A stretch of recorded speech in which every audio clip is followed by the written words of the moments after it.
Hi there.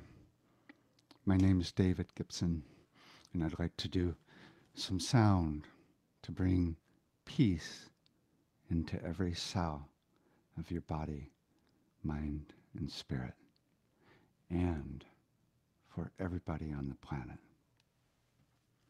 We set sacred space now.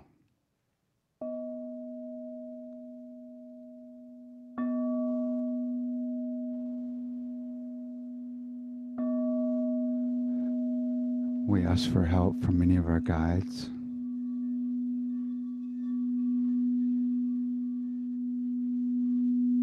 Ascended masters.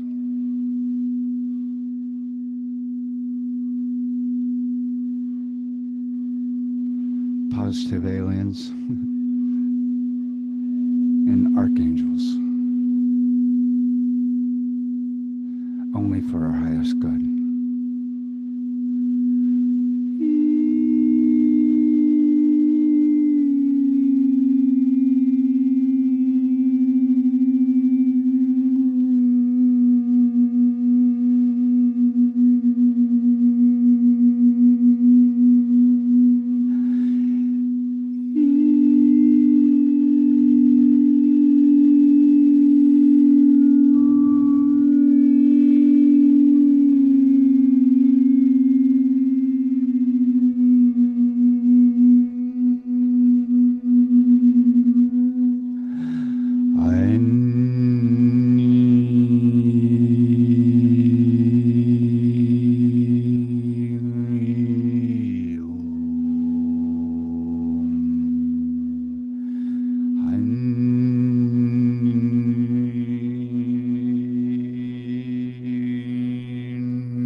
Welcome to another presentation for the Globe Sound Healing Conference. We have Michael Tellinger now. Hi, Michael. Hello, David. Good to meet you. Good to see you. Michael is a scientist, explorer, humanitarian, and internationally acclaimed author of 4 books: Slave Species of the Gods, Adam's Calendar, Temples of the African Gods, and Ubuntu Contributionism, a blueprint for the human prosperity. He is the founder of the Ubuntu Liberation Movement of Unity and Higher Consciousness. Ubuntu has grown to over 140 countries, sharing the one small town. He can change the world's strategy to bring prosperity and abundance for everyone. In 2007, Michael exposed the ancient vanished civilizations of southern Africa that left behind millions of stone structures dating back over 300,000 years. These are now recognized as the largest concentration of stone ruins on Earth. He's the founder of the Stone Circle Lodge and Museum.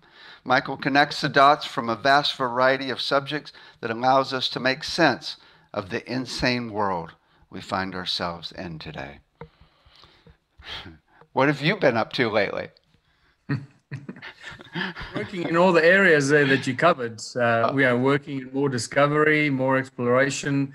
I've just had a long weekend of a workshop to do with the ancient ruins and sound and energy and resonance and healing, and Adam's Calendar, and also the Ubuntu One Small Town strategy that is rapidly attracting attention with millions of people around the world. And I believe that we're very, very close to actually launching it based on the amount of financial financial help we've been offered over the past 3 or 4 months. It looks like it's all to fruition. So it's been a very interesting time during this lockdown period. That's, it's amazing. What I've been talking about is around here, it's like when you do incredible work to help a lot of people, spirit kicks in and starts funding everything. It's really amazing. It's happening around here too. Yeah, it's very interesting. And it's been a long time coming. It's been a 16, 17-year-long journey now for me. And it seems like it's all revolving around right now. Literally, I'm talking about this week. So right in the thick of it. Right. We're about to get funding this week also. It's really quite amazing. So I got the big question I've been asking everybody, and it's really interesting to see what people say. And that is, if you had all the money in the world, what would you do to help people on the planet? I would do exactly what I'm doing now, is strategy, develop our energy generators with my partner, and offer it to the towns, communities, and the mayors of towns that want to implement the One Small Town strategy. And that's exactly what we're doing. So if I had all the money in the world, it will just help speed it up, and we would pretty much change the face of the world, change the way society functions very, very quickly, without forcing anyone, without becoming a dictator, just really offer a solution and let people walk towards it themselves. Excellent. What's your presentation on today? So I'm going to be talking about the power of sound, and how sound actually works, functions. What is sound? If we want to get closer to understanding or comprehending how sound heals, we first need to come to terms with what sound is and how sound works, how sound permeates everything in the fabric of creation and reality.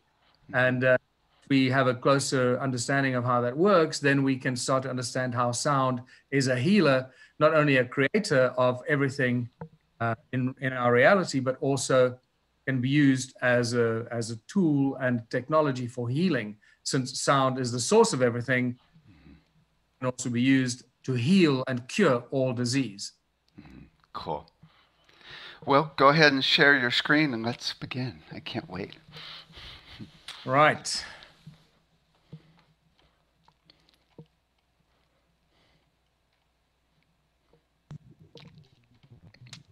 You see that? You can see that. Okay. So This is a longer present. I'll just talk you through the slides and explain what I'm talking about. The rest is all self-explanatory. So the healing power of sound, for those that don't know my work, these are just 3 of the books. One of them is missing. Adam's calendar is missing. People that haven't seen the covers, go to my website. You can read more about it and discover the work that I've been doing regarding the ancient civilizations and how that has led to the comprehension of sound, resonance, and frequency from the ancient civilizations to today, and how that can be put to use to help humanity in healing and especially the subject matter of this lecture. So one of the things I need to bring up as well is that pretty much everything we've been taught throughout our education system is a lie. Not everything is a complete lie, but they seem to keep this golden thread of truth that is surrounded by disinformation and propaganda. And that's really to keep us in a lower state of consciousness and not understanding who we are, where we come from, and why we're here. And because that often leads to, or that will lead to, us realizing how to use sound, not only to manifest our reality, but also to heal and cure all disease, which is the subject of this presentation. It seems that the bigger the lie that our so-called authorities and our leaders and our educators have told us, the bigger the lie, the more we seem to be inclined to believe it. And that permeates all of the areas of our knowledge: history, science, technology, health, biology, genetics, the universe, space, and especially religion and this thing called money. So I'm not going to talk about that. We're going to stick to sound, resonance, and frequency, the source code for everything. And to understand sound and resonance, we start right at the beginning, because sound and resonance is the common link to all creation. And pretty much all ancient civilizations talk about sound being the primordial source of creation, whether it's the sound of the creator or the resonance or the whatever you want to call it. The moment you start scratching into origin stories in ancient civilizations, very soon you come across the statement or the story of the sound or the word of God or the sound or the resonance of creation into creation. So it's very important. Even in the Bible, it said that God said, "Let there be light." So it's the sound of creation that actually precedes the creation of light. So it's a very important bit of information, because in fact, in that first statement of the Bible, it shows us a sequence of creation, how sound manifests. Then that sound very quickly becomes magnetic field. Moving magnetic fields create electromagnetic fields, which is light. So we see the sequence of creation. So when you start dissecting the Bible and getting the essence out of that incredible book, you start getting very important codes and information of very high knowledge of science and physics and the laws of nature around us. What we find, for example, in Christianity, we have the word. In Hinduism, it's the Om. The Egyptians would believe that the universe was sung into creation. In the Aboriginal creation story, the world was created with 3 sacred songs, and so it goes. It just never stops. And then we have the other interesting correlations, like we have the 6 days of creation that are connected to the basic structure of sacred geometry. In Hinduism and Buddhism, we have the 6 aspects of Om Mani Padme Hum. So we see that number 6, the 6 days of creation, and on the 7th day God rested. Those are just stories that are woven around the laws of nature and how things manifest, and how resonance and frequency manifest into physical form and create this amazing reality around us. In Egyptology, we have the 6 aspects of the all-seeing eye of Horus. Those are just 6 resonance ratios. And you start seeing the importance of sound, resonance, and frequency in ancient cultures and civilization, and how that connects to the fundamental structure of everything around us. So what is sound? Sound is the source of all creation. Sound is the breath of the creator. Here's a beautiful image that you've already spoken to John Stuart Reid, that's done an incredible work with a cymoscope and his research.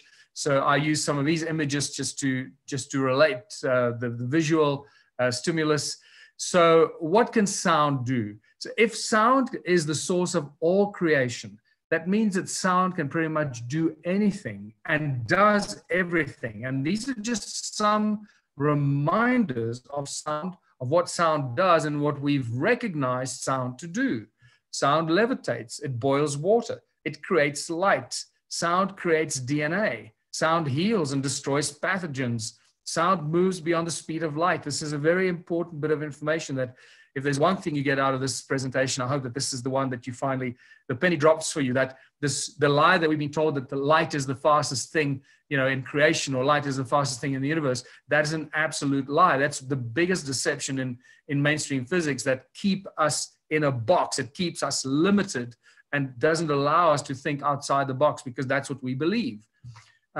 So sound extinguishes fire. Sound makes things invisible. It energizes water and the air we breathe to sustain life.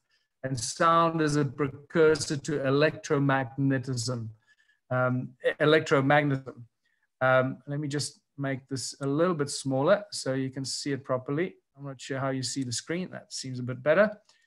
Right, so sound manifests into physical form. This is the most basic example how sound forms physical shapes. And I'm sure that John Stuart Green may have done this, but I'm going to show you a short little example of this. Every sound frequency, from the lowest frequency that is completely inaudible to us, to the highest that are completely inaudible to us. Every frequency in creation has its own specific cymatic pattern or cymatic shape. And here you can see how the sound coming from the bottom of the metal plate actually creates specific shapes that represent that sound frequency. And just because you can't hear that frequency doesn't mean it doesn't create or have a specific shape. Now, the lower the shapes of the cymatic pattern, the higher the frequency, the more compact and smaller patterns become.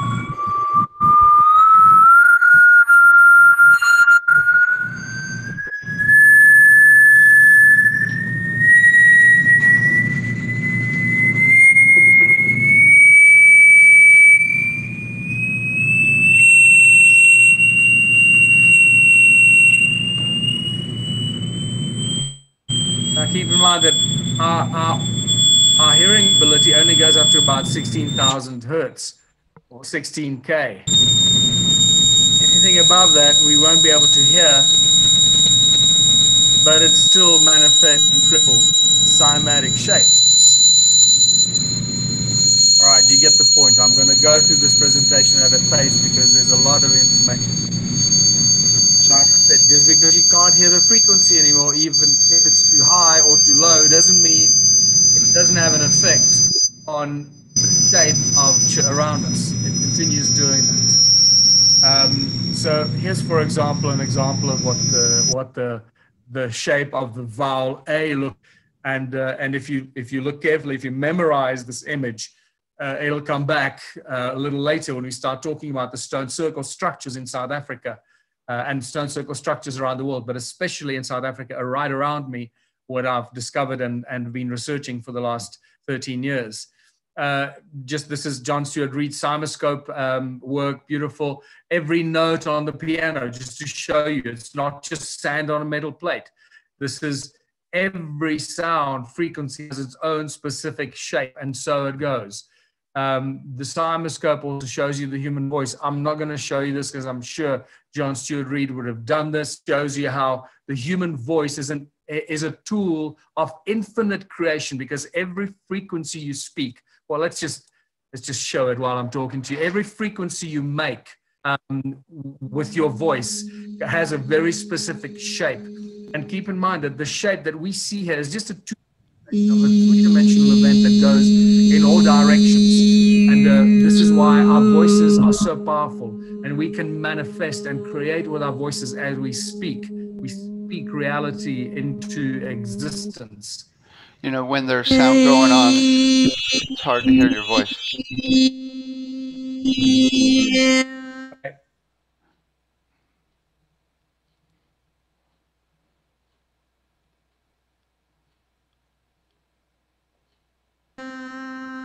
All right, I'm going to just stop it there. That just gives you an example, an idea of how every subtle frequency in our voice has a very specific shape and a creation. So we create that shape. We are the creators of that. It comes from us. And this is, you start thinking about casting spells and manifestations. And this is why casting spells and spelling is so important in our lives, and manifesting things with our thoughts and our voices combined with our hearts and the frequencies all combined. This is very important in this whole nature of reality and how we use the power of sound to be able to manifest, and how, you know, wizards and ancient civilizations that had the knowledge before it was lost and it was removed from humanity by seemingly devious individuals. We were able to do this, use sound the way it's meant to be used, as a tool of creation and manifestation, instant creation and instant manifestation. Remember that every thought you have is also a frequency. It's a resonance and a frequency that can either manifest into sound or manifest into something that we're going to cover shortly. So an interesting story of sound is the Hindu creation story. Everything was so peaceful and silent, and Vishnu slept undisturbed by dreams or motion. From the depths, a humming sound began to tremble. It grew and spread, filling the emptiness and throbbing with energy. The night had ended. Vishnu awoke. All this does is tell us exactly the same story as the first line of the Bible. God said, "Let there be light." It's just spectacular. You know, the night had ended and light was created. So this is just beautiful when you see this. Here's the Aboriginal creation story. Time began when the supernatural beings awoke and broke through the surface of the earth. They moved about the earth, bringing into being the physical features of the landscapes with three sacred songs. And you start to, when you start to realize what's going on here, here's a beautiful little example. Imagine the metal plate. Imagine the surface of the earth, the frequencies coming out of the earth. Keep in mind that the earth rings like a bell. It never stops ringing. It keeps creating sounds and noises all the time. So the earth rings like a bell, the sounds of the earth hitting the surface of the earth, and then the soil and the sand on the earth starts to create the mountains and the shapes of the earth.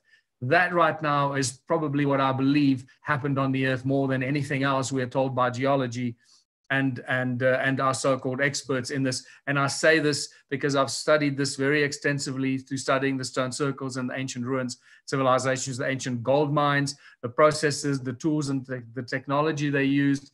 And it changes everything that you think you knew, changes the way you think about, you know, geology, metallurgy, chemistry, et cetera, and the resonance of the bonds that hold matter together with chemical bonds and composition of elements and so forth.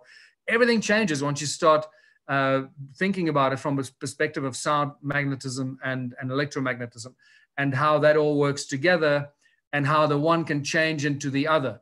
It's a beautiful thing when that penny drops.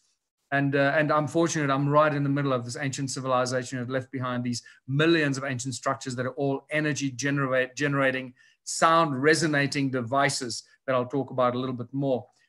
So here's a little example from Hans Jenny's cymatics video, the iconic documentary from the 60s.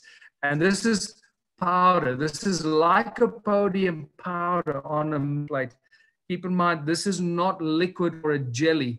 So imagine this on a grand scale, what you're going to see here. Imagine the sand and the dust on the surface of the earth being energized from the toroidal field of the earth's magnetic fields, and the sound resonance that comes with that, and generating the mountains and the geology on earth as we know it today. You literally see mountains form. Circular shapes appear, but these are in a state of continuous upheaval. The particles are pushed outwards from the center and inwards again from the outside, and at the same time they pulsate. Just imagine this on a large scale. Once again, that is powder. That is not a liquid or a jelly or anything like that. It's just a powder that starts to behave like this once it's coming from below.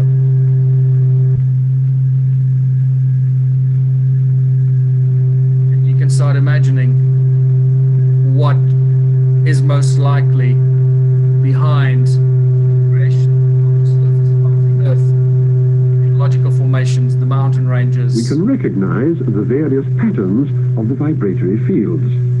They move to and fro, unite, and separate again according to the vibratory state of the surface formed by the membrane. And we can, as it were,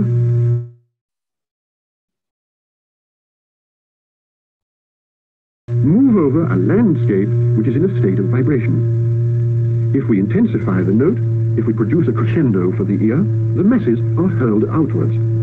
We see fountains, eruptions, explosions almost. But invariably, the particles return to the center. So that here again, even under these violently dynamic conditions, we find there is circulation. All right, let's go on. This is actually a photograph from an Australian outback. And you can imagine this very much approximates what we just looked at, just on a grand, larger scale. And then you start seeing this kind of thing, and you start to realize, okay, hold on, this looks very much like the effect of cymatics coming out from the bottom of the earth, and the sand on top of the earth that creates these beautiful landscapes as a result of the cymatic or the sound generated by the earth. And when you see this kind of thing, this is clearly not the result of moving tectonic plates. This is very much organic, manufactured or organically created shapes as a result of sound. And we see this in many cymatic experiments.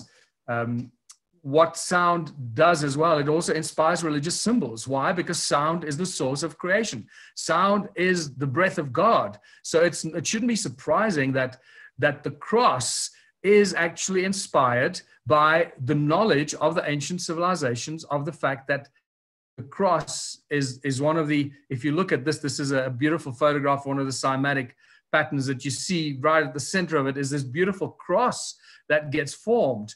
And since sound is the breath of God or the source of creation, and when I say sound, I'm talking about sound, resonance, and frequency, which is the same thing, just in different dimension, different mediums. And if when you see this cross, beautiful cross, you realize where ancient civilizations got their symbols, their inspiration for the symbols, for the religious symbol, the crosses and so forth, the Knights Templar, etc. Even the Sumerian and the Zoroastrian crosses in the circles, showing us that sound can levitate, sound can do all kinds of things, including levitation, like flight, which I suggest is what this symbol would be depicting.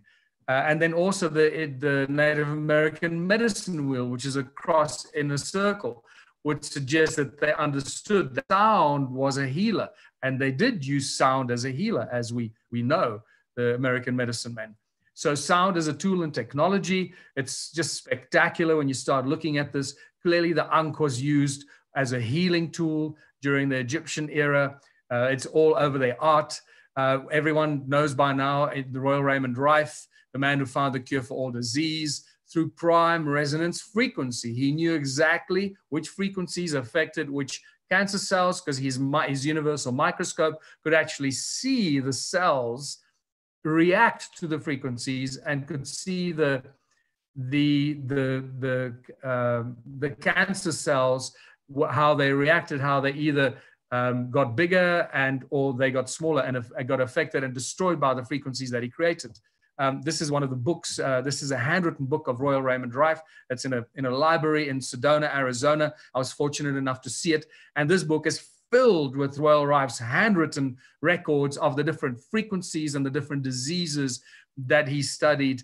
And it's just an absolute privilege and an honor to have been able to see this, because these things exist. And another guy similar to Royal Rife is George Lakhovsky with his multiple wave oscillator. And George Lakhovsky was as successful in curing cancer and other diseases with his multiple wave oscillator. And then he died a tragic death. I believe that he was killed because he became a big threat to Big Pharma and they just got rid of him. And Anthony Holland in 2011 did his famous TED Talk where he shows how the frequencies that he discovered by accident as a music professor at Skidmore College in the USA, found that some of the frequencies, music frequencies, actually kill cancer cells. And in this video, he actually shows us some of the cancer cells, some of the frequencies that kill the cancer cells. I'm just going to show you a little bit of this because, you know, the rest you can conclude for yourself. It literally, what he does, he tells us. These are the first videos taken. We showed these videos to our friends in the biology department. They said they hadn't seen anything quite like it.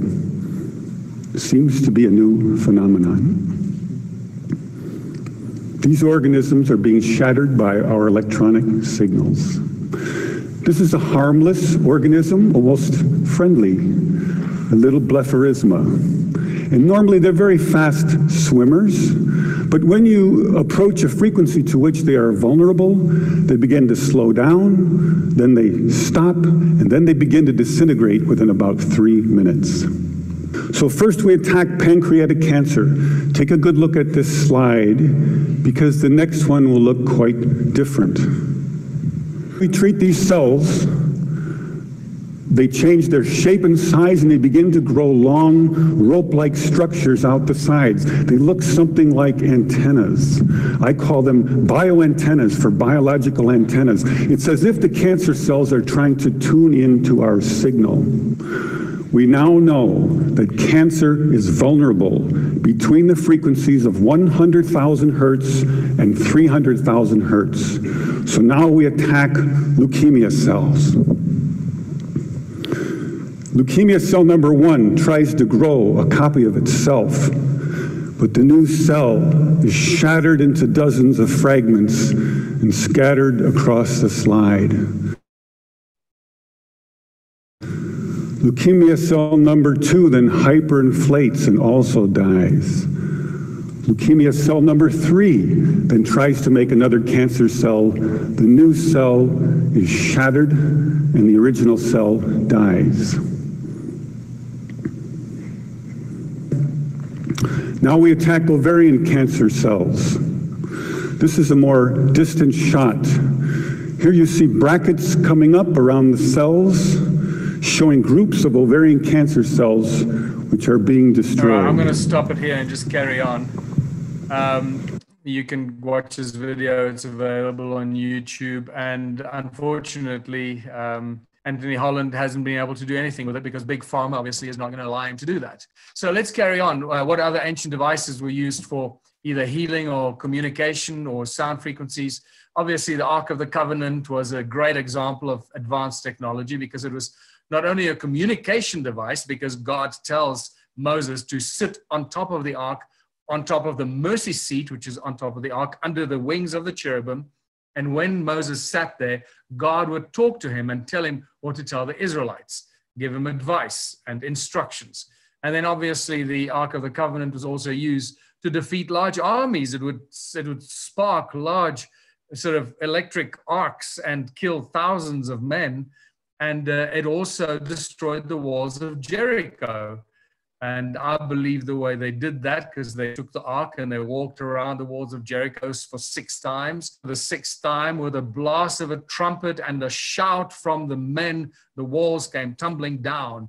So I suspect that we're dealing with a low humming frequency resonance that shook literally shook the walls of Jericho, like, you know, like you hear a car with loud subwoofers coming past you and it vibrates your doors and your windows in your house. It's exactly the same thing. There's very low frequencies of sound, shook the walls of Jericho, destabilized the walls, and then with a sound wave, a pulse, with a shout and a blast of a trumpet, which I think probably describes like an EMP or electromagnetic pulse, walls came tumbling down. So they're giving us in basic English description of advanced knowledge and advanced technology in ancient times.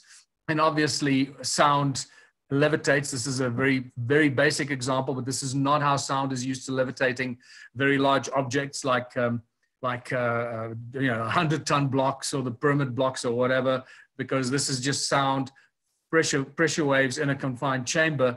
And I'll talk about how sound levitates with more advanced technology. But this just shows you, gives you the idea that sound can levitate things.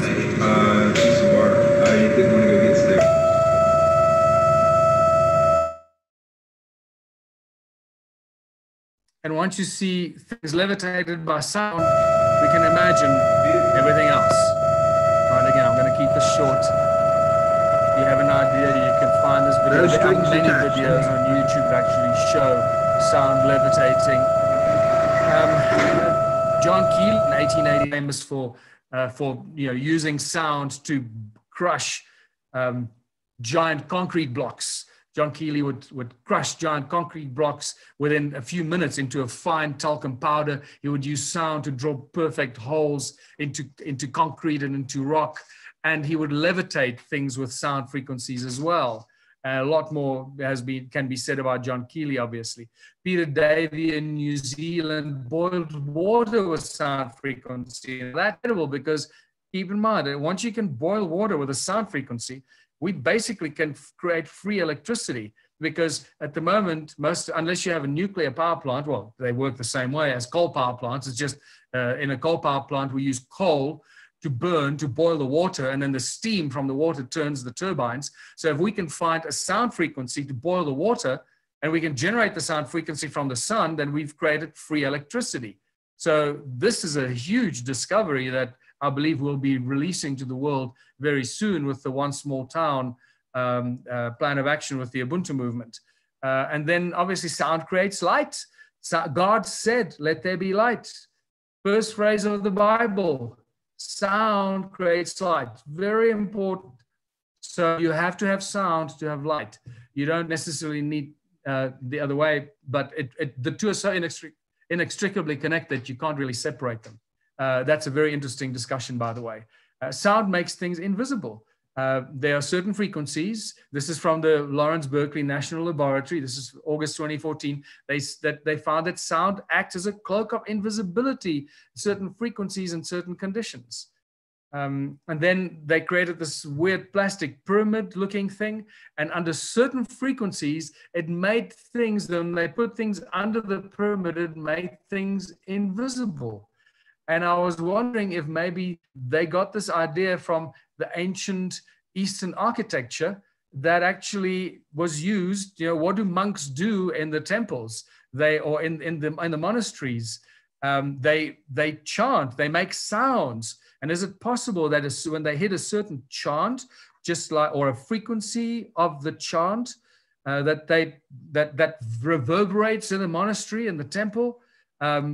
It acts the same as this pyramid that makes things invisible. And wouldn't that be a great way to, if you have a bunch of hostile people marching towards you, you'll get into the monastery and start to chant and you become invisible. And what a great self-defense mechanism, isn't that? So sound puts out a fire. These kids already a long time ago.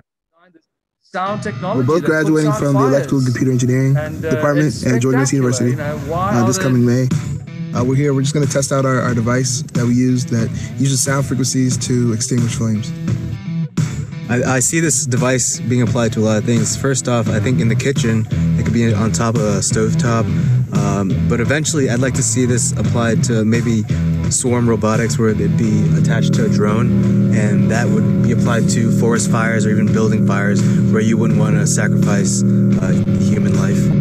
Professor I'm going to stop it there. But what if you watch? It took exactly about between 3 and 5 seconds for him to put that very hot fire in a pan with oil out. 3 to 5 seconds. That's incredible, right? So keep in mind what we should be doing with sound all over the world.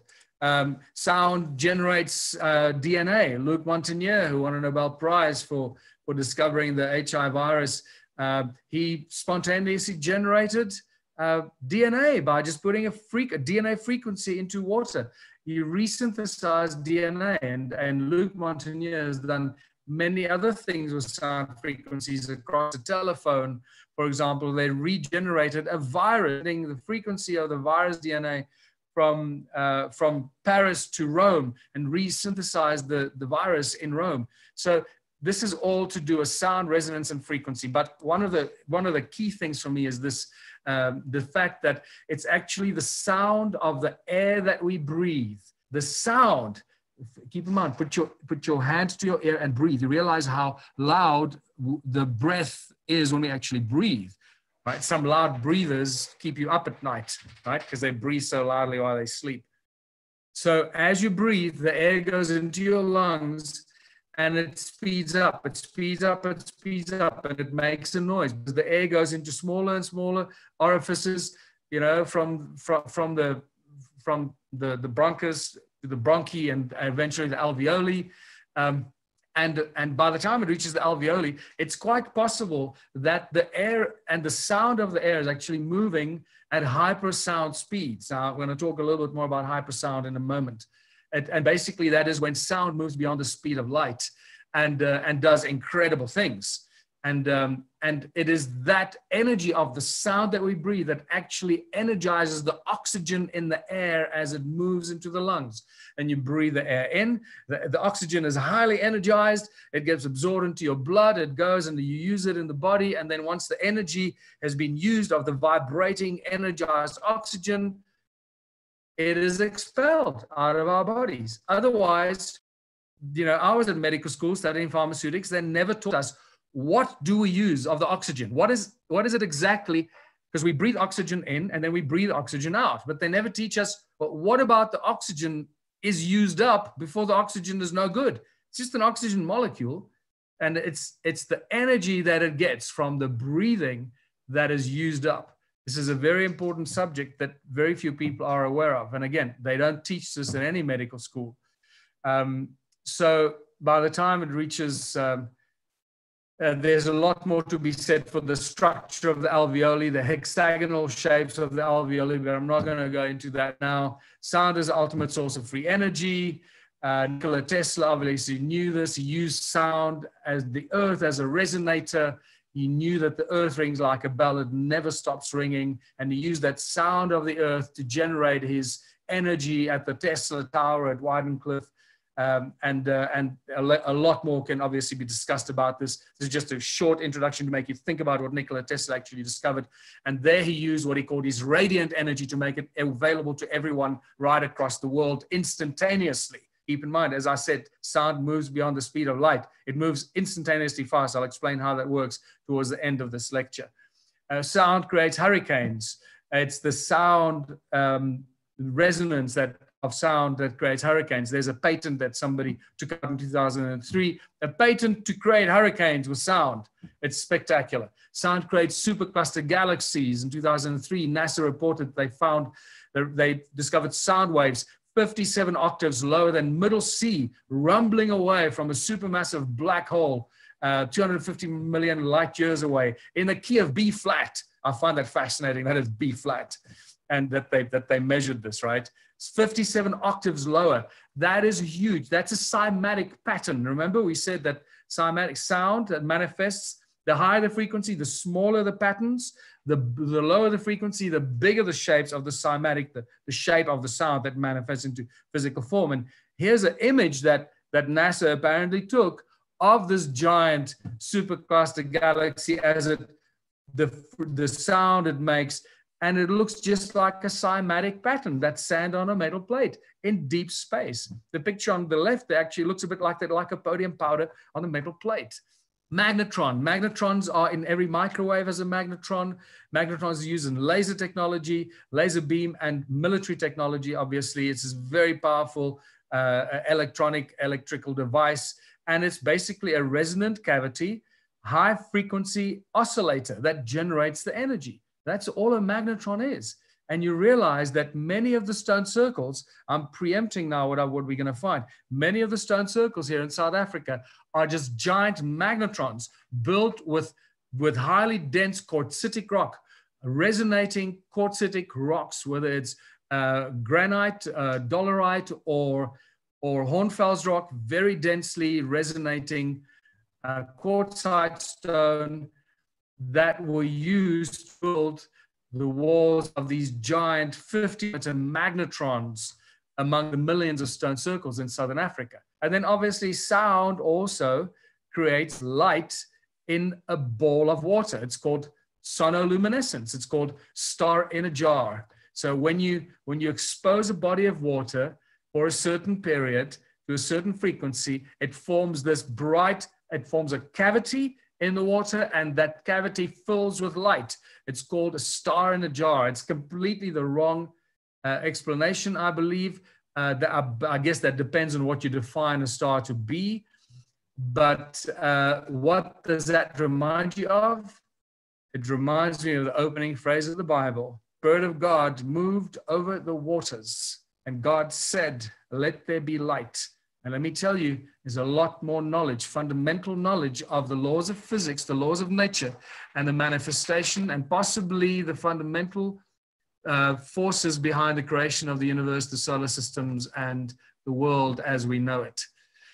Sound moves beyond the speed of light. Already in 2005, Middle Tennessee State University, a bunch of undergraduate propelled sound several times faster than the speed of light. It was published in the American Institute of Physics in 2007, and then very quickly buried because they didn't want people to start thinking about this. They didn't want to really teach it because that makes us think much bigger things than we realize that everything is possible once we realize that light is not the finite speed. It is a nonsensical statement that light is the fastest thing. So what does this all have to do with ancient civilizations, which I'm really going to show how they used sound, because they understood sound, they understood resonance much more than we do today. We have forgotten that. It's been beaten out of us, and we've been pretty much turned into a species with amnesia. They used sound as a source of energy, and they used it as tools, and they use it for healing, as we've shown already. Do we have physical evidence of such tools and artifacts that used sound? Yes, we do. I have many of these tools and artifacts in my museum here in Little Waterval-Boven, Mpumalanga province, South Africa. And all these tools and artifacts, the Taurus stones and tools, are fundamental tools that are used in the generation of energy, the creation of scalar and vortex field energies, and then focusing those energies through the cone-shaped tools into what we can describe as Cesar beam technology. So this is just spectacular. When I discovered that the mountains around us are just covered in these cone-shaped tools, and that led to the discovery that was just completely ignored by all researchers, archaeologists, explorers ever. I'm the guy that discovered the cone-shaped tool phenomenon, and then also discovered that Ed Leeds Skalnin built Coral Castle with these giant blocks weigh the heaviest coral block at Coral Castle in Florida weighs about 30 tons, and this guy built it on his own, and it's just spectacular. And he was described to build it with ice cream cones, and this is why I called it the ice cream cone phenomenon. And that wasn't obviously a lie. That was really what he did. He must have known the cone-shaped tool phenomenon that we find in all ancient cultures as we find it. This is, once I realized that we're dealing with cone-shaped technology and these cones, suddenly I realized that cone-shaped tools are all across the ancient world. This is a cone-shaped tool from England, cone-shaped tools from Egypt, were used in breed processes. We don't quite know why, how they use them, but we also have cones. Pay attention. This is an image from Egypt. Cones and magnetrons. See those flower-shaped structures? So these are magnetrons and cones together. This is very important discovery. The Native American medicine men in their kivas, in their special ceremony, they take cone-shaped tools and they bang them together to make a sound as part of their ceremonies. And there must be a very important reason for that from ancient times. And the conical tower, the giant cone facing the sky at Great Zimbabwe, this is huge. This is one of the great conical tower or cone-shaped tools on Earth. Another one, there was one in Babylon on the Byblos coins. We see very similar structure. that was up there in the Middle East. And we have cones in Australia. We have cone-shaped hats throughout Africa and other islands where kings and priests, when they get inaugurated, they would wear these weird cone-shaped hats. Why do wizards wear cone-shaped hats? And why are wizards' wands often cone-shaped or crystals that go to a point? There's a very specific reason for this, because these cone shapes spew out solar Cesar energy or Cesar beams, Cesar beams. Here's a Sumerian statue of someone healing someone else with cone-shaped tools in his hands. I find it interesting to see which direction the tools are actually pointing. They're pointing away from the person being treated. Here's a Mayan deity. They're holding two cones with vibrating plates on his head and around his head. Clearly, there's a resonance that's being created that goes through his hands into the cones, and there's a very important reason for that. These are cones that are on display in the Rosicrucian Museum in San Jose, California, and these are actual cones brought from Sumeria with a cuneiform writing on it, commemorating the building of the Sumerian temples in Sumer. One of them refers to the building of the temple of Inanna, and you start seeing the importance of Edlid Skalnin holding two cone-shaped tools that the boy is described as ice cream cones, and he was levitating the giant blocks at Coral Castle, and they actually saw him do this. And I had corroborated the story last year in 2019 when I was at Coral Castle, and the director Laura May took us on a private tour and confirmed that that is actually true, that those two boys were snooping in there. They climbed over the wall and they were actually arrested. The cops took them away, and that's when they told the story. They saw him levitating these giant blocks with ice cream cones. And you ask yourself, well, why would boys make up such a story? Because they didn't make it up. This is real stuff. Remember, dragonflies don't have blood in their wings. Those what look like blood vessels are actually hollow tubes. And so when dragonflies vibrate their wings, they do flap them a little bit, but they vibrate them more. It's the frequencies of their vibration that send the frequencies through the wings. And this is why dragonflies are the most incredible flying creatures on Earth. And they go back 400 million years or whatever it is. And giant dragonflies used to exist that had, meter-wide wingspans and bigger. And what you find at the bottom of the dragonfly's wings are these tiny little cones that come out of these hollow tubes. So these cones shoot out the Cesar beam, the focused sound, and the sound creates toroidal fields around them and puts the dragonfly into a gravity-free toroidal field. And I'm coming to that jumping around a bit, but to understand, this is the importance of sound, resonance, and frequency in creation, in technology, in anti-gravity, and in healing. It is all connected. Everything is connected. And this is why when our education system tries to separate subjects into different boxes, that is one of the greatest crimes we can commit to compartmentalize our children's minds and our minds that take a lifetime to deconstruct later. Viktor Grebennikov in the 80s, the Russian scientist, inventor, that studied bugs and created his famous levitation platform. He realized that the bug's wings were too small, and this remains a problem to us today, or botanists or the insectologists, whatever you call them. They realize that the wings are too small to carry the weight of that beetle or the bug. And they haven't figured out how they managed to fly. Well, Viktor Grebennikov obviously figured it out, because he realized that the wings of these bugs are very similar to the wings of the dragonflies. They have these cones, tiny cones in their wings.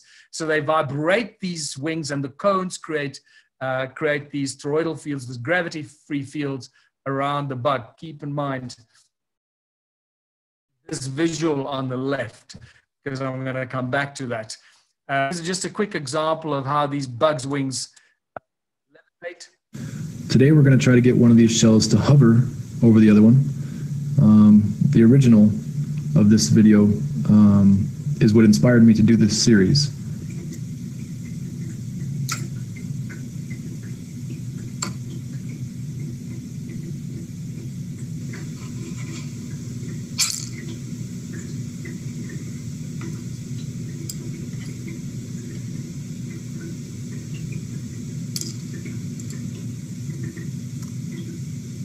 That's beautiful. I love it. Right. So keep in mind that Cesar technology was only released to humanity in 2009. That's when it was published in the main sort of scientific magazines. And basically that is, Cesar beam, sound amplified by stimulated emission of radiation. That's what Cesar stands for, as opposed to laser. Cesars are infinitely more powerful than lasers. Cesar beams are infinitely more powerful than laser beams. Keep this in mind. Sound is a primordial source of everything, not light. And this is why Cesar technology is a very well-kept secret. It's used in the industrial military complex, and sound-based weapons, Cesar-based weapons, are the leading weaponry designed and manufactured by the military around the world. This guy here, Henrik Holter, in November 2017, won the Saab Award, military company, Saab Award for developing the most powerful antenna in history. It is thousands of times more powerful than any other antenna until now. It both sends and receives information, and all it is, a bunch of cones on a metal plate. You start seeing what we're dealing with here, right? Remember that the shape of those bugs' wings that Viktor Grebennikov used to design his flying platform? You start realizing how we imitate nature, or it's called biomimicry, how science, technology, and military is imitating nature to create modern technology. It's just spectacular when you start seeing this all around us. Keep in mind that in the backs of our eyes, in the retina of our eyes, we have what? Rods and cones. So the light, which also has a sound frequency, comes through the front of our eyes, through the iris. The iris is a little torus. So, and in the center of the torus is a lens. So the light and the sound frequency connected to that light comes through the little torus stone, or the torus, the toroidal field. It gets amplified through going through the toroidal field, and it hits the back of the eye, the retina, which is like a satellite dish. And in the back of that satellite dish, you've got these beautiful hexagonal structures. Hexagonal patterns are critical to maintaining perfect energy. This is why honeycombs and structured water is always hexagonal, and snowflakes and so forth, the perfect shape of water and ice and so forth. So in the back of the retina, we have these cones, tiny cones that go away, that face away into the optic nerve, and the optic nerve leads to your pineal gland. So you start seeing what's going on here, how the light and the sound that comes into our eyes is a powerful tool that we should be using. And this is why our pineal gland was such a very important organ that the ancient civilizations, or the global elite, whoever they are, went to a great deal of trouble to destroy our pineal glands, so we can't use our pineal glands, for example, for ESP, for communicating with extrasensory perception and so forth. Because we should all be able to do this. Our eyes are very powerful tools, together with our thoughts, our sound, our words, and our pineal gland should be able to use our eyes both ways, to get information and to send information. And we should all be bloody supermen and superwomen, being able to use our bodies as tools to manifest with our sounds and voices, and use our eyes as laser and Cesar beams. We are walking miracles made of sound and resonance. That's what's going on here. And all of this knowledge has been removed from us, but we're getting it back at a rapid rate. They took control of humanity in ancient times with cone-shaped tools. You see it in all these ancient carvings of these weird bird-headed and winged beings, the cone-shaped tools they had. But also look on the guy's arm here. There's a cone that goes into a flower-shaped watch, which is a magnetron-shaped watch, and energy then is focused into the cone that he's holding in his hands. That's very important. So they took control of the pineal gland and our DNA. They messed with our DNA. They shut down the parts of the DNA they didn't want to work. This is why we have so much dead and junk DNA that's waking up and giving us new extra abilities as the DNA reactivates itself, as our consciousness rises through frequencies and resonance. It activates our DNA. So the pineal gland, the frequency receiver and its transmitter, sometimes together with the whole center of our eye, with our hypothalamus and so forth, is all referred to as the all-seeing eye of Horus. and the pineal gland is a critical part of that. And we see it, these logos and these images encoded in modern, the global elite cabal instruments of control and propaganda, or the TV and radio stations. It's encoded in their logos, the all-seeing eye and the cones of NBC facing the center, like the watch on the guys, the magnetron-shaped watch. These are all ancient symbols and codes that just remind them that they're in control, and we're just unaware of this. So the ancient stone ruins of South Africa are really advanced technology. They're not dwellings for people. And this was the big discovery that made me realize that the ancients had very advanced knowledge of sound, resonance, and frequency. And just like Nikola Tesla was using the resonance of the earth, all these stone structures, every stone circle, there are more than 10 million of these in South Africa and Zimbabwe. They're all connected to each other through these channels and terraces that connect them. None of the stone circles stand separate. They're all connected to each other. And these are these beautiful flower shapes that I referred to earlier. These would be the original magnetron-shaped structures that generate an insane amount of energy. You see the channel there that comes out of the flower-shaped magnetron, and the channel that connects to another bigger channel that runs up away from us. So these were all in a giant grid of millions of these all together. And because they are cymatic patterns coming from the earth, represent cymatic patterns, this is why you find sacred geometric patterns that emerge out of these stone circles that are generated by the resonance and frequency of the earth. And you find all these encoded sacred geometric patterns in them, obviously, because they are a resonant frequency of the earth. So this is a very important discovery, that we're dealing with advanced knowledge of sound. So each stone circle is just an amplification device for the natural frequencies of the earth. And as I said, they're all connected together by these channels that connect them. And then the large spider's web effect that actually the agricultural terraces that cover about 450,000 square kilometers across Southern Africa.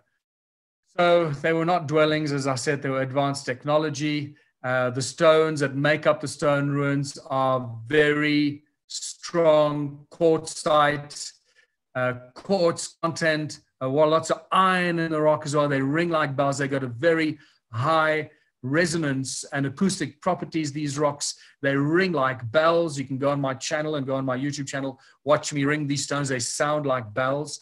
And this is why they were used in the walls of the stone circles, because of their resonance qualities to transfer the sound frequencies of the earth into the walls and to act like an amplification device. And this is really exactly what we use in modern day, silicon-based technology. The ancients just used the silicon and the quartz in the rock. They didn't have to extract it from the rock to put it into fancy shiny boxes so they could sell it to some schmuck. They just used it in its original form, because they knew exactly what they were doing, and they didn't have money. Remember, they didn't have money in capitalism. There's a very different organizational structure that had everything they needed and just created and did what they wanted.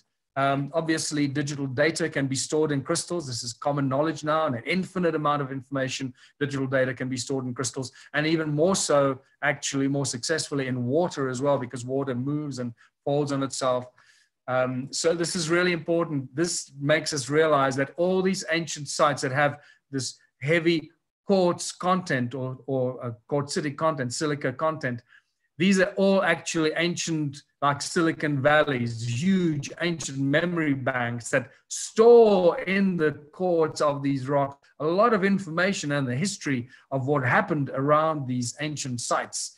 So this is really important for us to start to figure out how we could possibly extract from many of these rocks and these ancient sites.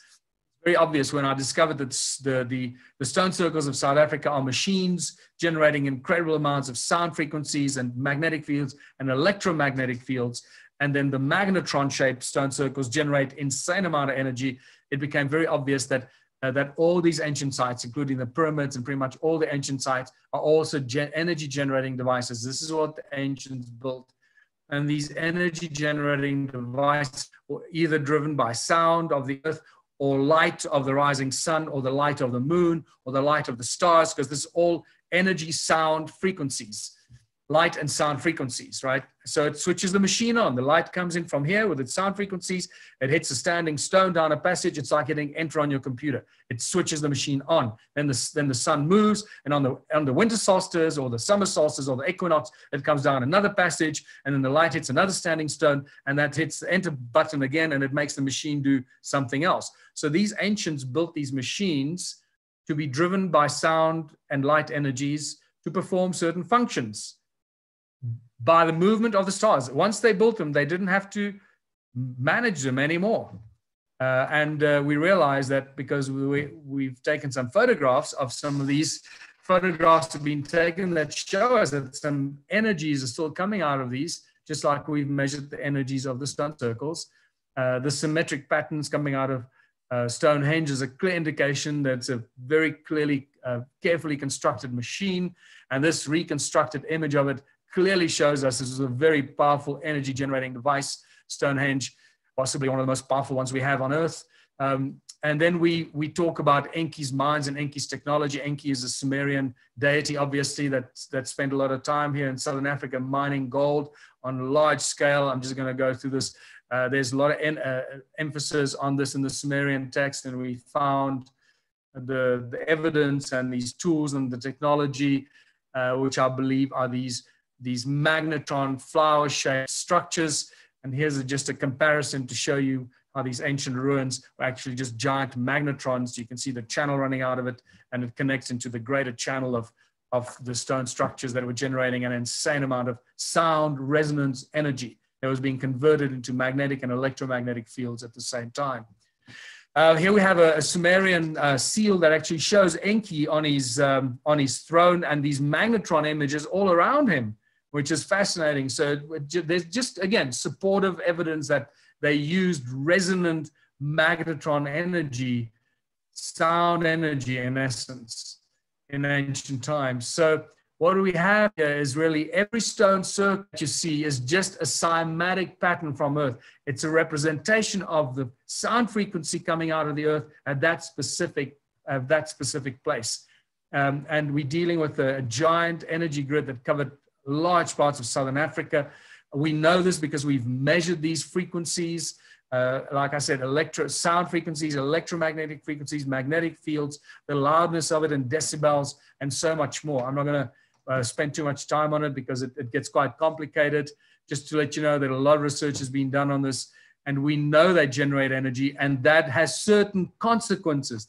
The sound frequencies that they generate has very important consequences to do with healing human bodies. And this is why I'm bringing this into this lecture, to show the power of sound as a tool of healing and how the ancients were using it, and ancient civilizations had this knowledge of sound that also incorporated healing.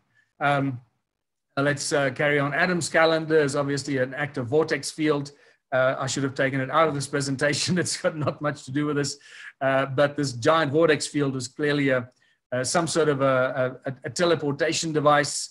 I truly believe that because Adam's calendar is right on the edge of a huge ancient gold mine that stretches 30 kilometers across, a big circular gold mine. It looks like an impact crater or a volcano, but it's an ancient mine filled with the residue of yellow sand that you find, the residue left behind by gold mining.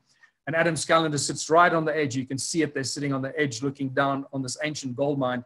And I do believe that it was originally created as this very powerful toroidal vortex field generator, and it was most likely used as a beam me up Scotty device. You know, where do you want the gold? And beam it up to some other dimension. That's a huge discussion. Again, I go into this in much more detail with the science and the technology behind it.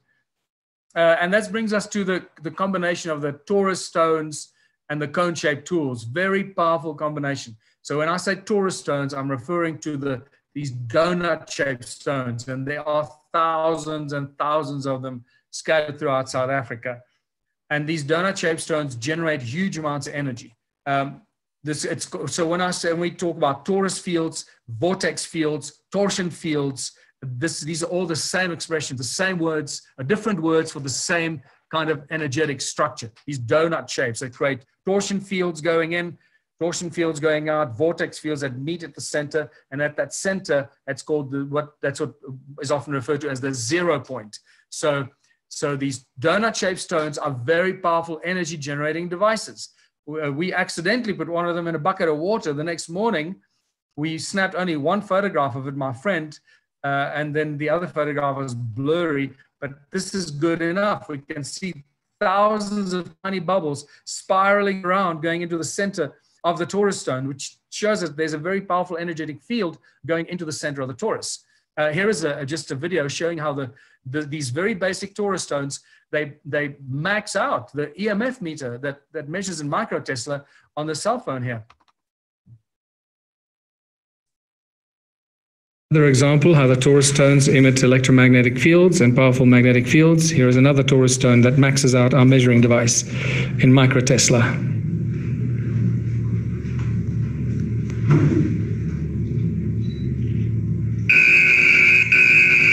You can see that needle and dried up. Thank you. And now we demonstrate how the torus stones do push energy two ways. They push energy and they suck energy.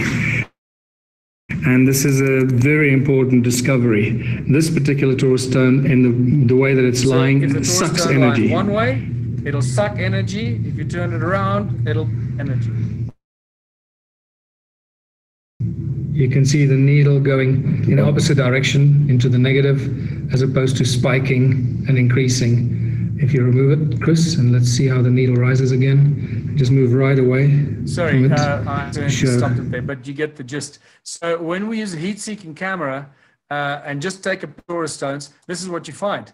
One way up, it sucks energy. You see the cool 25 degrees, 25.1 degrees Celsius energy, heat energy. And then you simply turn the stone around and the other side, 43.2 degrees Celsius. So it clearly shows us that these torus stones are energy generating devices. They either create energy or they suck energy. And this is how the ancients were using this to generate energy. Here's another image that actually shows when you hold the stone in your hand, the image on the right is actually the one you should look at first. And then 30 seconds later, look how the guy's thyroid gland here, it goes bright red. Within 30 seconds, you can see how it's affecting his body temperature and his thyroid gland here. It's spectacular. And this is the famous torus stone that I took to Nassim Haramein in 2013. And that's the one that crashed the TSA system at Doha International Airport in Qatar. That story is on my website. I tell it many times. And it's just a spectacular story, which basically Homeland Security, TSA security at the United States check-in in Doha proved through their technology that these stones are very powerful devices because they hauled me off the plane. And then the captain told me when I came back on the plane that whatever was in my bag crashed the TSA security system. And that was the stone that did it.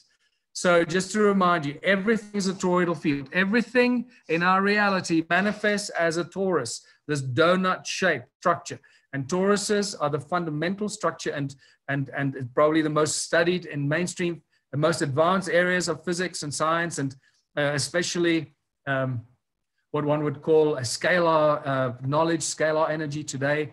Sound manifests as a torus. Since sound is a primordial source of everything, including healing, but sound as the manifestation of everything in creation manifests as a torus field. You should know by now that every time your heart beats, it creates a powerful toroidal field around your body, and that sound frequency of your heart that creates that toroidal field around your body.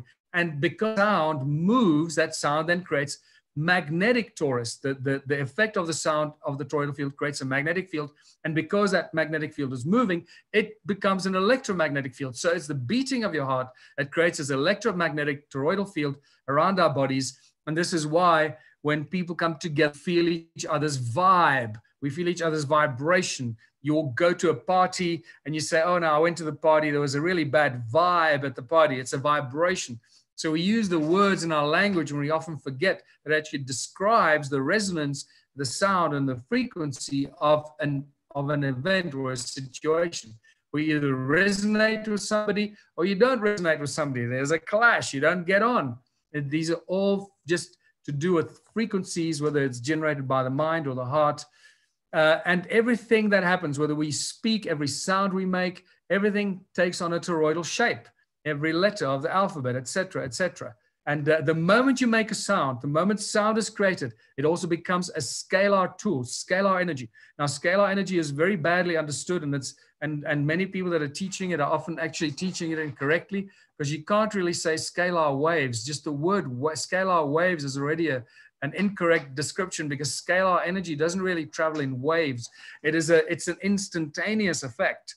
We can sort of describe it in waves, but it's really the incorrect description. So, and this is where you start realizing that the sound that goes into the center of a toroidal field and enters that 0 point, that's where the magic happens. And that's where the scalar energy, imagine Russian dolls. So that's really what we're dealing with. One torus, bigger torus, bigger torus. And this is the entire nature of reality and the universe as we know it. Everything in creation is really just an integrated toroidal, fractal toroidal nature of reality is what I call it. All generating from sound and manifesting into physical form when light joins it, and becomes a really exciting exploration of manifestation and creation process that we are very rapidly becoming conscious of. And I think soon we're going to be able to create and co-create as we should be able to. So this is just really important, the whole toroidal structure, even color, toroidal shape of color. So because every sound frequency is connected to a light frequency. Most of the light frequencies we can't see. We can only see a very narrow sliver of light frequencies, right? But there are an infinite number of light frequencies that we can't see. Remember, the field is infinite. It goes infinitely low frequencies and infinitely high frequencies. We can't even imagine where it ends, because seemingly there is no end. And it's all interconnected in these toroidal fields, the sound and the light together. I'm not really going to show you this because this is going to take up too much time. Basically, go online and watch Eric Rankin's Sonic Geometry. This is really important because you know what? Let's just show it. Let's just show it.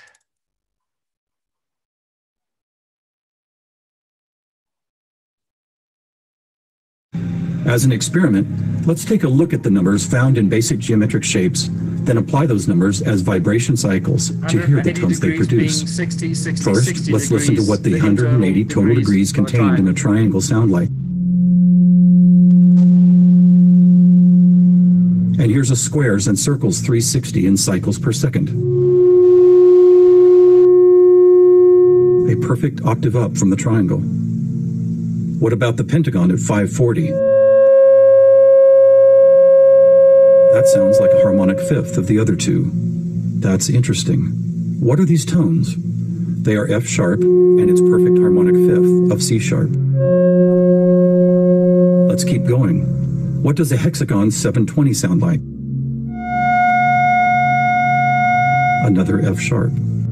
Here's a 7-sided septagon, which totals 900. This is an A sharp, which happens to be the note required to complete an F sharp major chord in perfect 3-part harmony.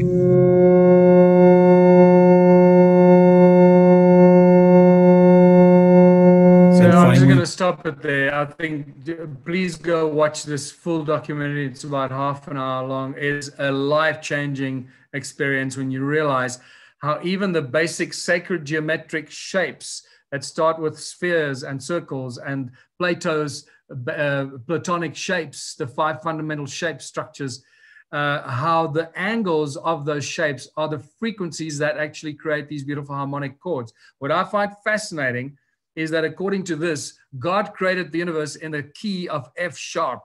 That blows my mind, that there's actually a fundamental key to creation. Key as in unlocking a door, key in musical keys on a piano. You start seeing the connection that keys and sound are the same thing. They open knowledge and information to everything. Let's carry on.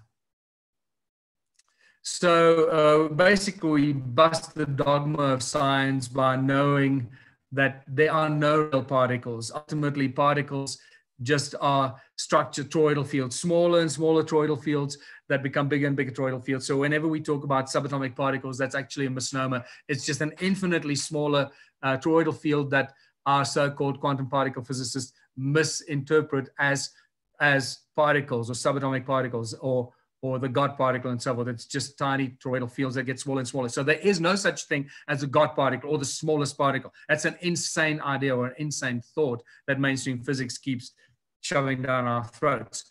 So this is important to realize how powerful the sound, resonance, and healing using sound as a tool becomes. Electron is just a coherent resonance in a toroidal field. This is supposed to be an image of an electron. There is nothing physical there. You just actually see the resonance, the frequency of what we would call an electron. And then obviously here's a toroidal model of an electron that is now being promoted, that the electron is a toroidal field itself. And then atoms are toruses. Any mainstream physicist today will tell you that the atomic model that they teach us at school is completely wrong. It's completely incorrect. I go into a lot of detail about how this completely nonsensical, Rutherford's model in 1900 it was when he proposed the structure of the atom, and we still stick to that structure of the atom today, which is just nonsensical. Everything manifests in the toroidal field, including electrons and any other subatomic particles, including atoms, etc. Here's an image of a toroidal field of a carbon monoxide molecule, for example. So there are some examples of these images, these scans that actually indicate these toroidal fields. The solar system is a torus, for example. The galaxy is a torus, and supercluster galaxies are toruses that NASA showed us, that rings at 57 octaves below middle C. So this is what I think the universe as we know it actually looks like. This is Alex Gray's famous drawing of the fractal toroidal field, the multi-dimensional toroidal nature of reality. This is how I imagine everything just fitting into each other. And there's no smallest and there's no largest. It goes in forever and it goes out forever, like the Mandelbrot set of fractals, right? It just gets bigger and bigger and smaller. It's spectacular. So keep in mind that everything is sound, and because everything is sound, everything is also magnetism, because sound creates magnetic fields. And then these moving magnetic fields, because sound moves, create electromagnetic fields. So this is just a very quick example how everything is magnetic.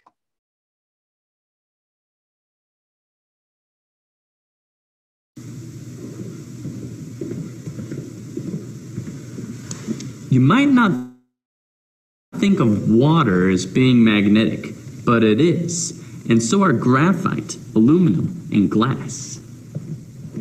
This is a new and different category of magnetism called either para or diamagnetism, and it's different from the magnetism that you're used to.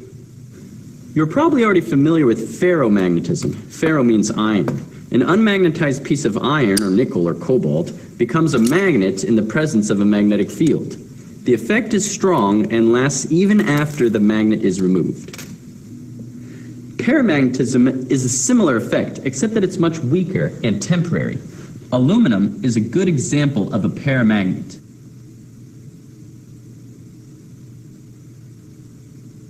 And so is oxygen, which is attracted to magnets. Here, I have a few milliliters of liquid oxygen, which sticks to the magnet. I'll explain why later. Gadolinium oxide and cupric sulfate are good examples of paramagnetic substances. Cupric sulfate is a salt that can be picked up by a magnet. Diamagnetic materials are exactly the opposite of paramagnetic. They are always repulsed. They would rather die than be in a magnetic field. An important example of a diamagnetic material is graphite. This specially made pyrolytic graphite is repelled by a magnetic field.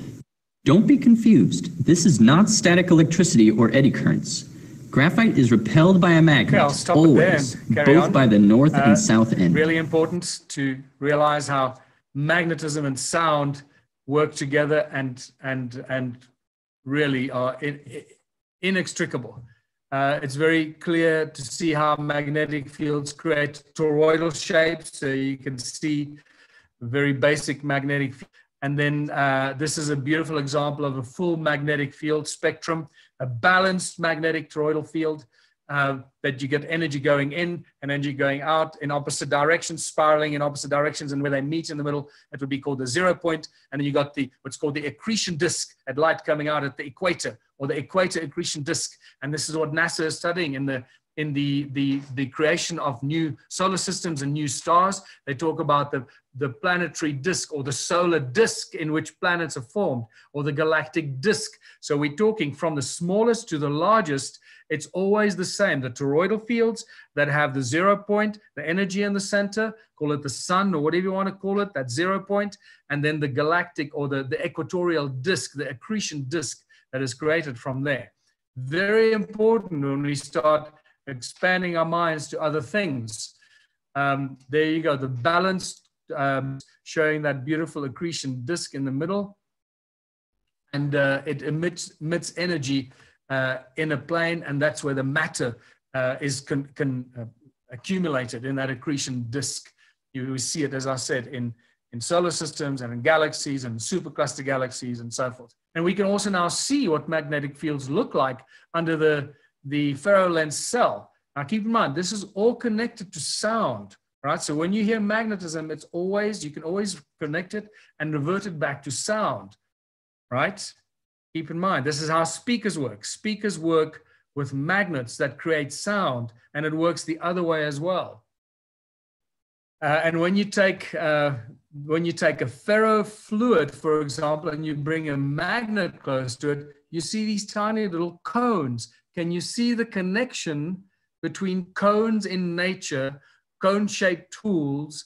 Cones create Cesar technology, or create Cesar beams. You start seeing the interconnectedness between sound, magnetism, electromagnetic fields, and also the shapes that are manifested in connection with this in nature. And we start seeing how sound and magnetism affects the shapes in nature around us. Here is a speaker magnet under a ferrocell lens showing us these little cones that point to the center. Well, what does that remind you of? It reminds you of this guy's watch, right? That magnetron-shaped watch, which tells us that they knew exactly what this is not an accidental image. They tell energy and the technology they were using. Cone-shaped tool that points towards that magnetic magnetron-looking watch, and then that creates an energy that goes through his hands and his fingers into the pine cone that he's holding in his hand. This is a very advanced drawing, or showing us very advanced technology using sound, magnetism, and so forth. And now we start realizing how nature and flowers works, and how flowers generate their energy, and so much more. And this is we're just scratching the surface here once we start talking about the flow of energy through flowers and plants and trees. And then obviously that also then brings into it monoatomic element and the release of monoatomic elements. And it's just a beautiful story once you start completing it and expanding it to all the other aspects of it. What this shows is that these ancient structures, the temples in Egypt, is just advanced technology on a gigantic scale. We just could never see it before. And the discovery of the stone circles being energy devices, the pyramids being energy devices, and so forth, is now very obvious. These obelisks with giant vibrating antenna that they ring like bells, just like the stones in the stone circles. These obelisks, when you put your ear to this obelisk, it literally rings like a bell when you tap on it and hit it. And you realize that these were not temples built for worshiping, offering food to gods. These were ancient machines that were generating energy through sound resonance. And this is really important. There are too many pillars. And when you start seeing it from aerial photograph, you realize that these temples had a roof. So it was like an Eskimo pie. It had a roof on top with rocks and concrete and quartz, quartzitic roof, and then a base of quartz, and these vibrating pillars in between, generating huge amounts of energy vibrating from the bottom. And these are just giant circuit boards with amplification, resonant chambers, the Parthenon in Greece. Remember, it was the mountain of the gods. Humans were never allowed to go up there. And very important, these are just ancient generating energy devices. Here's more examples of giant amplification resonant chambers. Now they're very destroyed, sitting on the edge of a giant circuit board. This has got nothing to do with dwellings for people or animals. Just like the stone circles, this has got nothing to do with dwellings for people or animals or churches or places or worship or offering food, none of that. You start seeing the vibrating pillars on a quartz platform with an amplification chamber there in front of the vibrating pillars, and you start realizing that these temples are just templates for giant circuit boards, energy generating circuit boards. This is the temple in Persepolis, Iran, and that's a dead giveaway. It's one of the greatest examples of actually that these ancient temples were circuit boards generating energy on a gigantic scale. Just quartz and silica, the way we use silica and quartz in modern technology today, they just use it on a gigantic scale that we just recently figured out. Microprocessors become gigantic macro processors. And here we go. Nothing surprises anymore because now we figured it out. And when you combine water and silica, you have very powerful energy generating devices and machines. And the pyramids are the same. And obviously, it seems to me now that human sound may have been used at some stage. Human sound of people, these amphitheaters, you see those perfectly symmetrical amphitheaters that are incredibly sensitive. You can whisper on that stage and everybody can hear you. So they would fill those amphitheaters with people, put on a show, make them scream and shout and clap their hands. And all that sound of those people, very amplified, goes into this long line of vibrating pillars that takes that vibrational energy and it always connects to the circuit board on top of the mountain there. And so it's the sound frequency of the people in that amphitheater that somehow initiated that circuit board on top of the mountain, which obviously is very badly destroyed. And we see, and that circuit board then started to work, do something it was supposed to do. And it was initiated by human sound. Here we have another example. There's the amphitheater, the vibrating row of pillars that plug into the bottom of the circuit board, which is really badly destroyed. Here's another example. There you see the circuit board right on top of the hill, and the amphitheater that activated it is at the bottom edge of the hill. And here we have Algeria, Africa. Here we have the amphitheater right in the center of the original circuit board.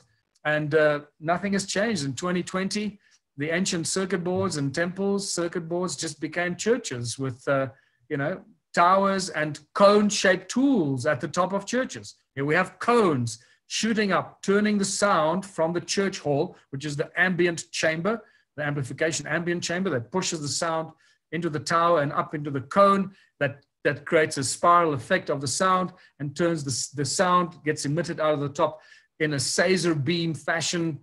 Again, I can talk a lot more about the physics of that. It's really interesting and fascinating how this sound and the cone shape does that with such ease. And we see this all over the world. And it's not just churches, it's mosques as well. And then obviously the big one, the Vatican, wherever there's a dome, we see the Illuminati at work because they clearly understand the importance, because that dome is, in essence, in a way, sort of a half a toroidal field that captures energy. And then the mystery of the medieval cathedrals. It's just spectacular. Our modern day architects don't really know how they built these cathedrals. It remains a giant mystery. There's all kinds of arguments about how they built them. But these cathedrals inside is just a giant ambient chamber. People go in, they clap their hands and they make a noise. And these pillars carry the energy up to the roof. And generally they are dome-shaped roofs that then create even more amplification. Above the roof, we have these towers, these spires, these cones that shoot the energy up into the sky. So something was going on with using human sound and human energy to shoot it up into the sky to somehow keep up a matrix, keep up an energy grid in the sky that is there to either protect us or to keep us ignorant and dumbed down. Who knows? This is still a huge area of research that we need to come to terms with.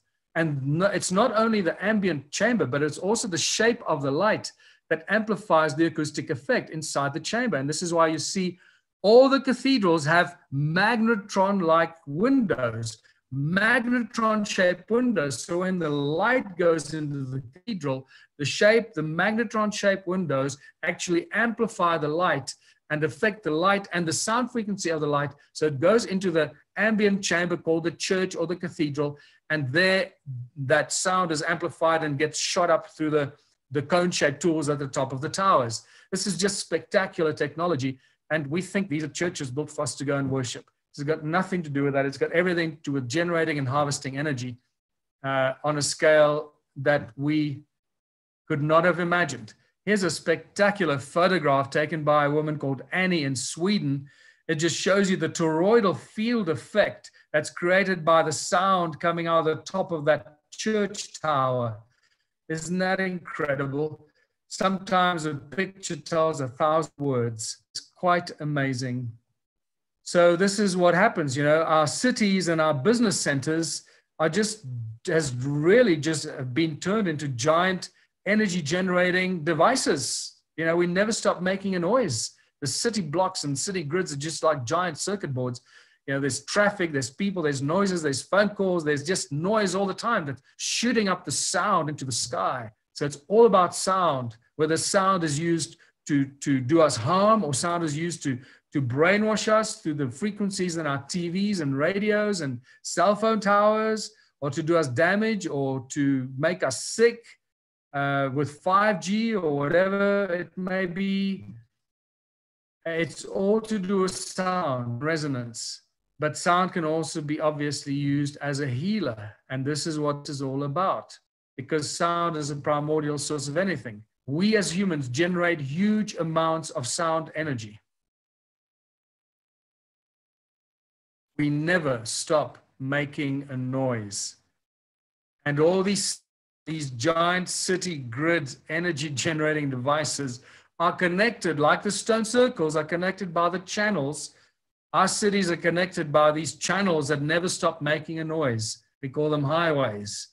It's just incredible how the ancient civilizations and their technology here in South Africa with 10 million stone structures generating energy have been replicated around the world in the form of cities that never stop making a noise. A city that we never stop making a noise. It's all about the sound. And now suddenly I understand what Morpheus meant when he said, people are the source of energy that hold up the matrix, some sort of an energy grid in the sky. Let's bring this back to the healing aspect of the stone circles, the healing energy of the stone circles and many ancient structures. For example, Samos Managij and the Bosnian Pyramid, the tunnels underneath that go towards the Bosnian Pyramid, the Ravne tunnels. Sam has had incredible healing effects from the frequencies and the negative ion content, the high concentration of negative ions in those tunnels and the constant frequency of the Schumann resonance that they measure in there, 7.883, I think it is. It never changes. And the ongoing, for 15 years now, the ongoing healing effects that they've experienced in the Ravne tunnels at the Bosnian pyramids is spectacular. And I highly recommend you look more into that. And I've had the same repetitive reports of people experiencing incredible healing by going into the stone circles when they come on the journeys and the tours with me of the stone circles of South Africa. Right around us here, we go to many of the stone circles. And people have experienced all kinds of healing. The most extreme was a woman from Vermont that came on one of the stone circle tours with us in 2014, I think, and then came back in 2015, was cured of cancer. So this clearly is an ongoing pattern. And until recently, I was thinking about why is it that these stone circles generate these healing energies? And as you work with it and you start to understand sound and frequency, it all starts to make sense. These stone circles, from what I've shared with you, are amplification devices for the natural frequencies of the earth, whether it's the Schumann resonance or other natural frequencies of Mother Earth. So they are amplified to the stone circles. Now, when you go into the stone circle, you are then being exposed, whether you know it or not. The trillions of cells in your body are exposed to the natural frequencies of Mother Earth and the many harmonics of those frequencies. So they vibrate and resonate in many harmonics. And so whether you know it or not, your cells in your body start to vibrate with the good healing energies of the earth. You become one with the frequencies of the earth. And that is good. We should be resonating with the frequencies of the earth, not resonating with the frequencies of cell phone towers and computers and other electronic machinery. That's destructive to our cells and our bodies and our organs. So as you spend more time in the stone circles, they resonate the cells in your body, and you start to heal whether you know it or not.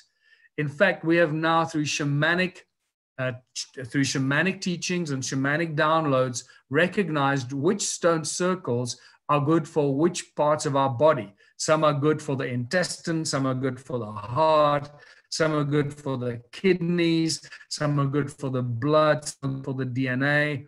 We've actually started to identify, and I plan to experiment more research regarding the stone circles and the actual healing aspect. So we have not just oral, people telling us that they've healed, but we actually have some proper medical and scientific evidence of the frequencies of these stone circles and how it works.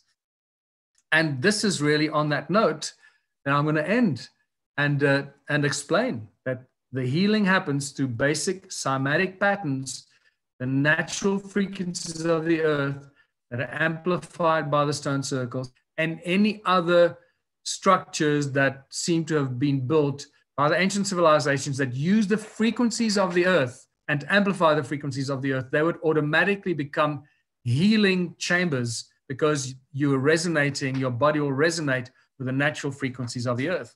And on that note, thank you for listening and getting a deeper understanding of the importance of sound, resonance, frequency as a tool of creation and a tool of healing.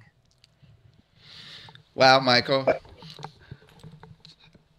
Just a second while the top of my head returns. So, of all of this, what are you the most excited about to be able to help people? I'm very excited about the fact that we are very close to getting funding for our One Small Town strategy. It literally, we have a number of very wealthy billionaire individuals that have come forward over the last 4 months during lockdown, actually, 5-6 months, and have offered to fund this. And it's really just coming into motion now. It literally from this coming week, we should start seeing some of the funding land. When you start moving large monies around borders and different countries, believe me, it's not easy. It's not simple. Suddenly the central banks get involved, governments get involved, they get suspicious. What is this money for? So it's a long and tedious process when you start moving large amounts of money around. But we're getting very, very close to launching this. And this will basically allow us to launch the One Small Town strategy with our new energy technology, the free energy devices, which will also lead to new technology, new healing centers, new materials. Everything will change once we have our own energy generating devices for every town and every community, so that they can start taking control of their own destiny and creating prosperity and abundance for themselves. I love it. This seems like there's as far as the research, there's a few things. I mean, one is healing, one is energy, one is consciousness, and then really creating community with so there's not the whole money thing that's tying us down and holding everybody back. So it seems like for the future, there's research in a lot of these areas you're talking about. There's such potential. I mean, that's what's so great about this, is to resonate the potential of ancient knowledge and our ability to manifest with our own mind. That's really critical. I think that's like where people are starting to open their heart, but there's very few people that have gotten to the point where they are able to manifest with the vibrations of their own mind. Now, it's interesting because I was thinking about, as you went through different things, the research that could be done with the things you were talking about. So if we were to look at the research in detail, find out exactly what's going on with, cones, magnetrons, and the torus, and figure out precisely how that works within the human body. Now, we can also, the other aspect is to simply meditate more, go into the zone with sound more, until higher beings give us all this information that's already out there, and then finally we get it returned to us. So there's a question whether the research or the actual downloads are going to come first. Right? Yeah, I think there seems to be some sort of divine plan. 30 years ago, I wouldn't have dreamt that I would be saying this, but I actually do believe it now. There's definitely a divine plan. Even if you look at what's happening around the world with the bloody pandemic and politics, and how some people are rising up and draining the swamp of the political creatures that have destroyed our world, and the medical people that are coming up and saying, we have cures for disease. It's all coming together. There seems to be a high divine plan that is preparing some people, bringing some people into it, and some of us want it now, some of us want it immediately, but that's not necessarily going to solve the problems. It might even create more division and more conflict, because some people will be too scared and nervous. So, it's taken me nearly 17 years to get the One Small Town strategy activated to this point. So it's been a long journey of, never say die, perseverance and belief in that there must be a better way. And if I was given the money 10 years ago for One Small Town or the Ubuntu movement, I would have messed it up. I wasn't ready then. Right. And, so I'm far more grateful and humble now that it didn't happen even 3 years ago, even 2 years ago. Right. Because what we have now is so much more. There's more centeredness, there's more calmness and collectedness, knowing that what we have will be implemented correctly and not in a rush to try and save the world overnight. There's a very simple, methodical implementation plan that people will see everywhere. Once we launch this, once we push go, it's going to become unstoppable, because people all over the world see what's happening, whether it's in the USA or UK or South Africa. No matter where that first initial move of a small town starts to happen, that will spread across borders instantly. Everyone will be aware of it. And that'll create the domino effect across all countries, because it'll come to the new technology, the energy devices that we will give every town and mayor that wants to implement this. We'll give it to them free. All they need to do is ask for it. And this is why we've not sold out the technology. We've been offered a lot of money for the technology, billions of dollars, I must tell you, and we've not sold it out, because every time somebody offered us money, there were greedy capitalists that wanted to take control of it, own it, and then offer it to the world and just become the new owners of electricity and control the world. And that's not what this is about. Right, right. Well, I don't know if you know, we set up the Medical Sound Association. We've now garnered a whole range of doctors and sound therapists, and the whole goal is to create research protocol based on frequencies, combinations of frequencies, musical flows, which is the torus, right? And then even the relationship of musical interval relationships within the body. And so what the plan is to get enough people involved in the association so that it can never be taken down, right? Yeah. And the whole point is to really research, not on a proprietary level, but in a humanitarian level, to really figure out, how does this all work? I mean, it's not, we really know nothing, and to really figure. We don't. Yeah, and all of the research you've done gives even a clearer path as to the direction forward in that area. The other area that we're working on also is a new educational system. We got a $100,000 grant to create, we created 2,500 exercises for 2 Montessori schools based on the physics of vibration and expression and geometry. We don't call it sacred geometry. Well, maybe yet. We might call it sacred geometry, right? And so to really, and we've got like billions as well coming in to do both of these and to work with the technology. So what's happening is the whole world is changing because there's all this funding for people that want to help the planet, and beings on the other side are totally supporting it, right? So it's inspiring.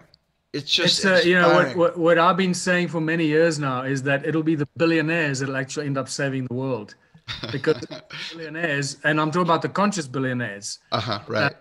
That cabal and etc. That suddenly, you know, they're good people. They've made a lot of money, and now they realize what is all this money for? The world is going to shit.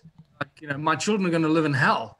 So unless I use my money to fix the world, my children are going to have a miserable life, and they might actually lose everything. They might end up being slaves to some cabal puppet master somewhere. So these very wealthy individuals that are suddenly realizing that if they don't use their money for the good of humanity, it's all a waste of time.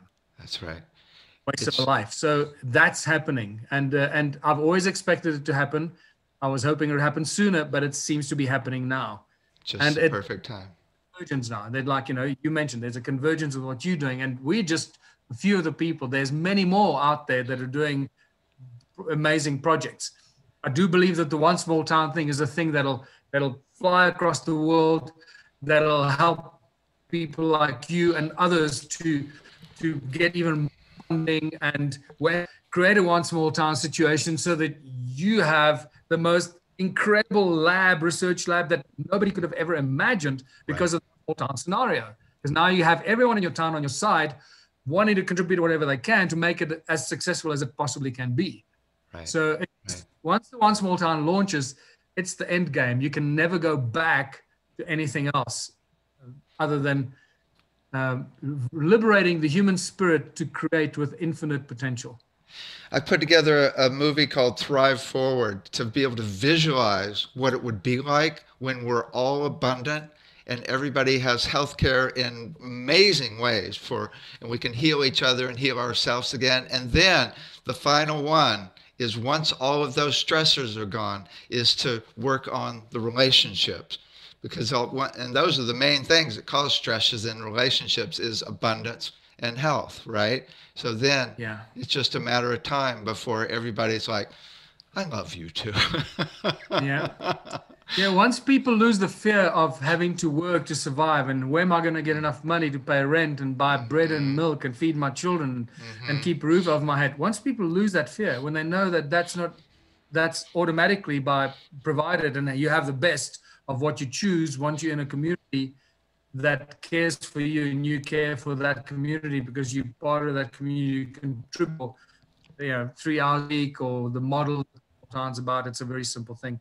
And then you're free to do what you want, and everything is created in abundance. Once you live in that kind of society and a community without fear, the explosion of the human spirit and the creative spirit just literally goes nuts. We can't imagine what we as humanity will be capable of once we unleash that human potential. It is going to be biblical. Yeah. When we go to, go into a place of peace and stillness, as opposed to all this chaos that's created by, trying to make it. And when you do that, then you reconnect to the natural energies of earth and spirit. And then it's a party. Well, thank you. David, thank you. Thanks for contacting me, and I hope that those that engage in this lecture enjoy it, and it opens their eyes to new possibilities. And go look up the One Small Town strategy and see how you can help spread that message as well. Cool. Yeah, thank you so much for all the work you do and what you're helping to bring to the world. May it happen sooner than later. So let me play our final closing video here. And take care.